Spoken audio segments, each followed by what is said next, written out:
Hi, I'm Dr. Hackie Reitman. Welcome to another episode of Exploring Different Brains. And we're visiting again with my new friend, Jess Thom. And Jess Thom is across in England, and she's going to tell us all about her journey with Tourette's, her Backstage in Biscuit Land production, and what it's been like for her. Also, for the very first time on Different Brains, we're meeting someone who is best friends with a real superhero, Tourette's hero. Jessica, welcome to Exploring Different Brains. Thank you. Thank you for having me. Biscuit, hedgehog, cat. Great for you to be here. I have never in my life met someone who is personal friends with a superhero. Biscuit, hedgehog, biscuit, biscuit, hedgehog, biscuit. Biscuit, I feel very lucky to have met lots of different people who have different types of power. Biscuit, biscuit, and yes, Tourette's hero as a superhero is one of those. Well, that's very interesting. Now, you helped coordinate a large play project in South London. Can you tell us about that? Biscuit, yes, biscuit. Biscuit, I'm an artist and a play worker. So, biscuit. For the last 2 decades almost, I've been working in adventure play in London. So that's an inclusive play. So with disabled and non-disabled children, creating imaginative, playful environments for them to explore, biscuit, and grow and learn and develop, and making sure that playful opportunities, biscuit, are accessible to a really diverse range of children and young people, biscuit. And more recently, my focus has obviously been on creating play opportunities and creative events through Touretteshero as an organisation. Biscuit. Now, well, now I when I was a little boy, I used to watch Lois Lane on TV in the Superman series, and she was best friends with Superman. Tell us about the superhero who you're friends with. Biscuit. So I'm friends with Touretteshero, Biscuit, who's the world's first fully fledged Tourette's superhero, Biscuit. And Biscuit, Tourette's power is Biscuit is making people laugh, is celebrating difference, and she campaigns to change the world one tick at a time. And she does that by working with lots of other people with Tourette's and with neurological differences, and campaigning for social justice and for a better understanding of difference, and to help people feel confident talking about it. Biscuit, cats. You've been friends with Tourette's hero for a long time, huh? Well, Biscuit, yeah, quite a while. Biscuit, it's almost 7 years now. Biscuit, so since Tourette's hero first arrived on the superhero scene. Biscuit, hedgehog, biscuit, biscuit, biscuit, hedgehog, biscuit. And I used to find it difficult to understand Tourette's as powerful and to see the value of my tics, I used to find it really hard to talk about Tourette's without tears. Biscuit, but understanding that there was a creative value to them, Biscuit, has been more powerful than I could ever have imagined, Biscuit. And my journey to that understanding came with a conversation I had with my friend Matthew, who described my Tourette's as a crazy language generating machine, Biscuit. And he told me that not doing something creative with it would be wasteful. And that idea took root, Biscuit, and totally transformed my thinking, and helped me see and understand that rather than ignore my tics and diminish the impact that they had on my life, they were something that I could talk about, celebrate, Biscuit, and find a superhero to Biscuit, to help me, Biscuit, to work with and spread the message. And there's not just one Tourette's hero. I think, Biscuit, there's lots and lots of Tourette's heroes, and lots of people who have different powers that are using them in different ways. And I'm really excited to be part of that neurodiverse movement. Biscuit, cat, Biscuit. Well, that's super. Now, tell us about the first Tourette's hero production, Backstage in Biscuit Land, which debuted in 2014, won critical acclaim, and toured all over the world. So one of the things we really believe at Touretteshero, Biscuit, is that you can use art to create change and to get people to think, and perhaps think about things that they might otherwise find difficult, or to challenge stereotypes. Biscuit, And I had a really upsetting experience at the theatre, Biscuit, several years ago, Biscuit, when I was asked to move during the intermission because of the noises that I was making, Biscuit. And that was in a performance where I'd let the theatre know, and I'd met the performer beforehand, and he'd explained to the whole audience that I had Tourette's. But despite all that work, all that planning and all that thinking, I was still asked to move. And it was an incredibly humiliating and upsetting experience. And I cried, I sobbed as I sat separately to everybody else in the sound booth. And it made me feel like the theatre wasn't a space that I could access because it was damaging for me. It made me want to never go to the theatre again.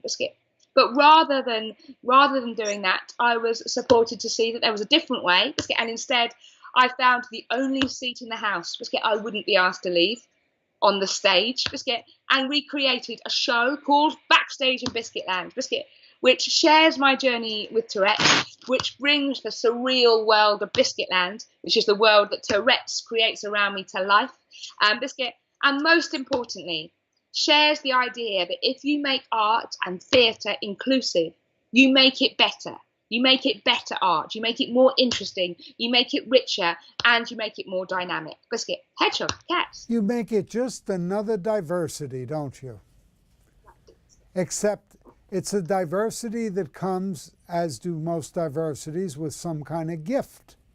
And so what you've done, like the chapters I write about in my Asper Tools book, is you harness the strengths, and you harness the gifts, and you harness the hyper interests, and you turn it into something positive that helps other people and is fun for you. Yes, yeah.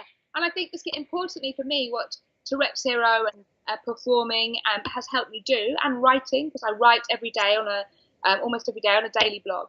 What writing and performing has helped me do is develop the language and confidence to explain my experiences to other people, and to ask for help when I need it, and to explain what tics feel like, or what's going on for me. And that ability to be open and to be honest and to have conversations and discussions with people has been transformative. And I have then experienced amazing conversations as a result, and seen people's ideas and understanding of what Tourette syndrome is, or what it means to be a disabled person and disability. I've seen those ideas change in front of my eyes, and I feel really privileged to have had those opportunities. But it comes through language and confidence, and I don't think you're ever too young to start developing those skills. Biscuit. Now, do you and your friend Touretteshero, do you have similar political views? I understand you just had a big snap election over there. Yep, Biscuit, yes, we had a big snap election yesterday, Biscuit, with a result that has surprised lots of people, but not me, Biscuit, because I feel that there is a growing movement within the UK that recognises that some of the, to create an equal and just society, we have to make sure we're looking out for people and looking after people. And we've had a period in the UK where politics, particularly for people who have a particular impairment or condition, has been really tough.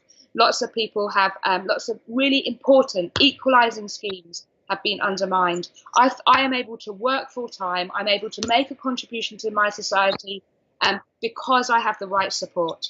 Tourette's is not the thing that disables me, but a lack of support and a lack of access and the wrong attitudes do. So for me, politics is an essential part of my life, because it's political decisions that will restrict my life and restrict the opportunities that I have access to. Biscuit, I'm a big fan of a way of thinking about disability called the social model of disability.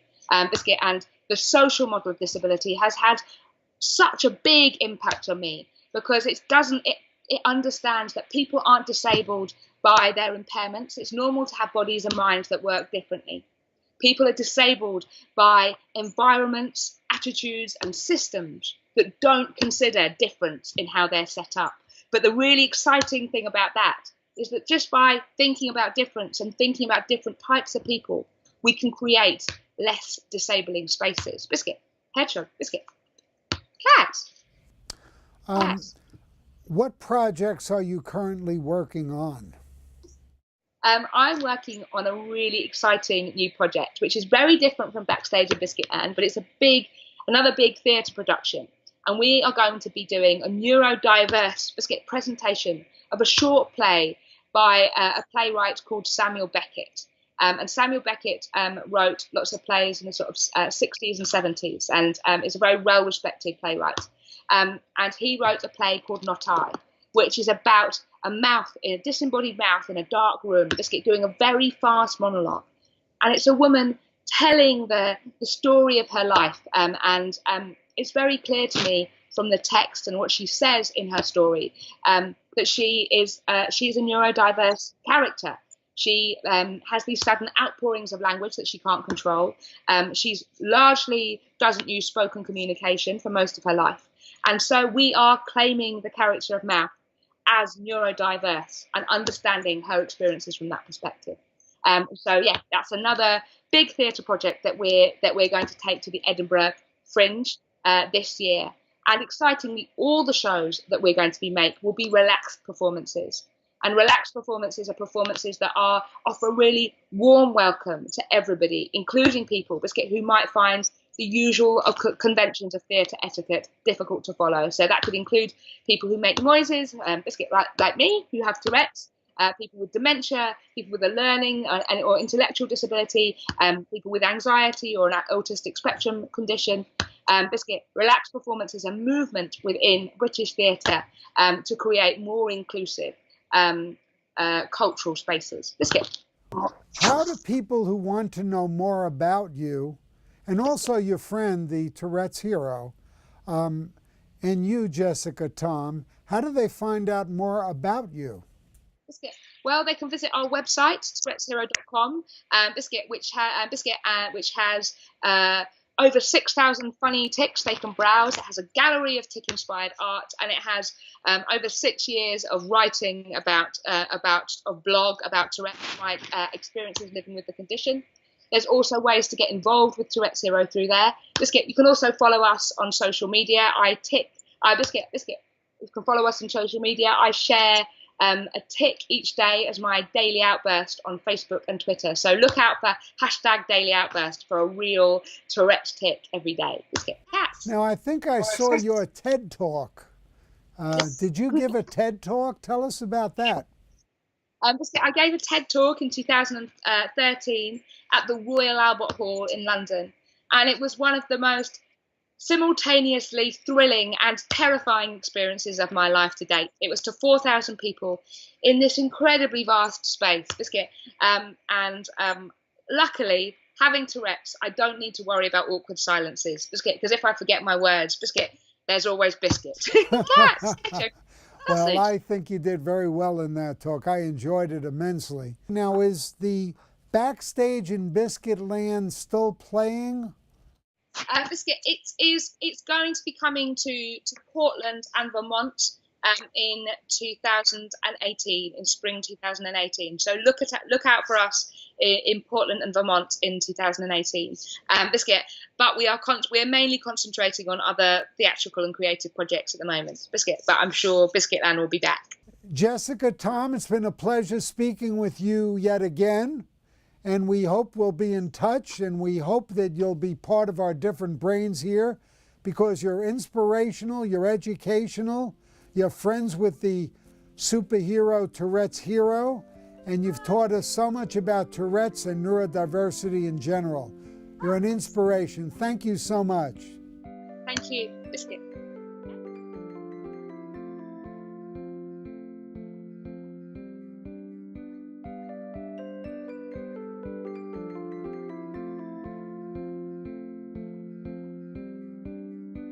For more information, visit us at differentbrains.com.